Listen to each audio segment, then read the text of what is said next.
अस्सलाम वालेकुम जी। मेरा नाम अली वारिस है तो मैं गुजरात स्टेज का एक छोटा जिहा फनकार हाँ। गल सीधी तो साफ है कि 56,000 ते कुछ रुपये घर का बिजली का बिल आ गया।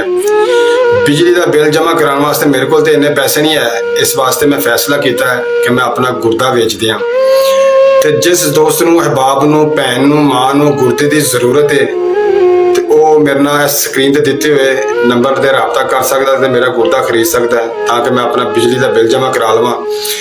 इस मुल्क के बगैरत सियासतदानों तो इन्ना एहसास नहीं है कि साडे मुल्क की गरीब आवाम किस तरह जिंदगी गुजार रही है। पहले तो महंगाई की इन्नी महंगाई की कि घर के राशन पूरे करने मुश्किल हो गए ने। असी अपने बच्चों को स्कूलों पढ़ा नहीं सकते, ठीक है जी। उस तो इलावा हुण हर महीने बिजली के बिल का एडा वड्डा बंब मारते हैं कि इंसान जींदियां जी जो 2-4 साह है ने वो भी खत्म हो जाए। तो बराए मेहरबानी जल्दी तो जल्दी मेरे नाल